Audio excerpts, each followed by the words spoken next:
Vous vous êtes déjà demandé pourquoi vous reproduisez toujours les mêmes schémas dans vos relations et pourquoi, malgré vos efforts, vos relations semblent toujours suivre le même scénario, ou encore pourquoi certaines situations déclenchent en vous des réactions émotionnelles que vous considérez vous-même disproportionnées. Ce n'est ni une fatalité ni une coïncidence. C'est le résultat de vos schémas d'attachement. C'est cette empreinte émotionnelle profonde qui se forme dès l'enfance et qui influence toutes nos relations futures, qu'elles soient amoureuses, amicales ou professionnelles. La bonne nouvelle, c'est que ces schémas ne sont pas figés et que notre cerveau, grâce à la neuroplasticité, peut littéralement se recabler à tout âge. Et c'est là que le yoga entre en jeu, non pas comme un ensemble d'exercices physiques, mais comme un outil puissant de transformation intérieure profonde. Dans cette vidéo, je vais vous expliquer comment la compréhension profonde de ces schémas d'attachement peut influencer votre pratique sur le tapis et comment chaque posture et chaque technique de yoga que vous pratiquez peut devenir un outil puissant de guérison relationnelle. L'attachement ne définit pas simplement notre façon d'aimer, il définit également comment on gère les conflits, comment on surmonte les ruptures et même comment on évolue émotionnellement. Imaginez ces schémas comme des sentiers neuronaux tracés dans votre cerveau. Plus vous les empruntez, plus ils deviennent profonds et automatiques. Ils forment alors les styles d'attachement qui représentent notre façon unique d'interagir avec les autres. Que vous soyez du style sécure, c'est-à-dire que vous êtes à l'aise avec l'intimité et avec l'autonomie, ou encore du style anxieux, c'est-à-dire que vous avez une peur constante de l'abandon, que vous soyez du style évitant, c'est-à-dire que vous maintenez une distance émotionnelle pour vous protéger, ou encore du style désorganisé, c'est-à-dire que vous alternez entre recherche intense et fuite de l'intimité. Ces schémas colorent toutes vos relations, des plus intimes aux plus superficielles. Ils influencent vos choix de partenaires, vos réactions face aux conflits et même vos attentes relationnelles. Ce qui est fascinant, c'est que dans la philosophie du yoga, il y a plus de 2000 ans, on parlait déjà de ces mécanismes relationnels, notamment dans les Yoga Sutras de Patanjali, qui sont des textes fondateurs de la philosophie du yoga. On y trouve deux concepts qui résonnent profondément avec les schémas d'attachement modernes.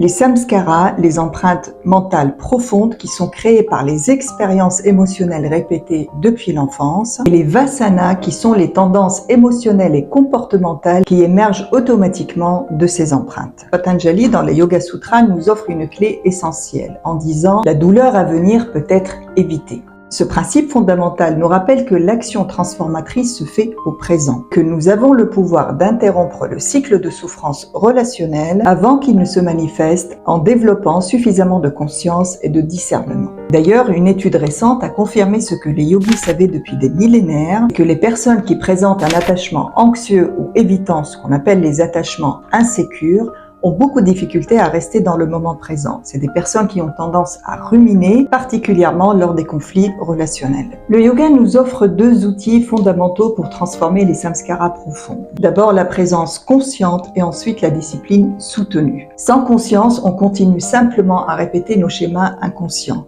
Et sans discipline, la prise de conscience se transforme en simple intention, sans transformation véritable et profonde. Et ces deux principes vont opérer à travers 4 mécanismes que la science moderne commence tout juste à comprendre. D'abord, on a l'ancrage corporel et émotionnel.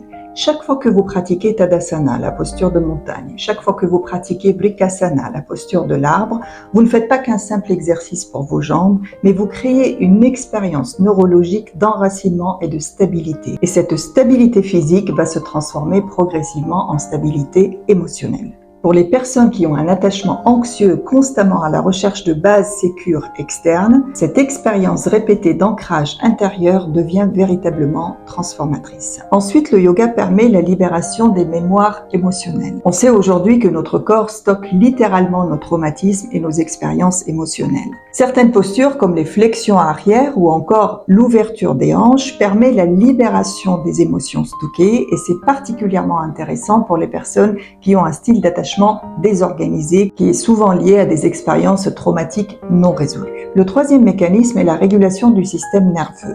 Le yoga, à travers toutes ces techniques, permet d'activer le système nerveux parasympathique, qui est le système responsable de la récupération et du repos. Et c'est particulièrement intéressant pour les personnes qui ont un style d'attachement anxieux et qui vivent souvent un état d'hypervigilance relationnelle. En apprenant à calmer notre système nerveux sur le tapis, on apprend à dupliquer cette expérience dans nos relations, même les plus chargées émotionnellement.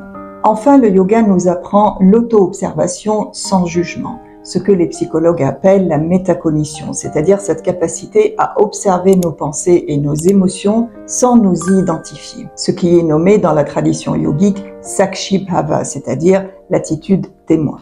Et cette compétence qui est le fruit direct de la conscience est essentielle pour interrompre ces schémas relationnels automatiques qui caractérisent nos styles d'attachement. L'importance du yoga dans la transformation de nos schémas d'attachement réside dans sa capacité à créer ce qu'on appelle une base de sécurité intérieure. C'est ce sentiment profond que quoi qu'il arrive, on reste toujours présent, ancré et stable.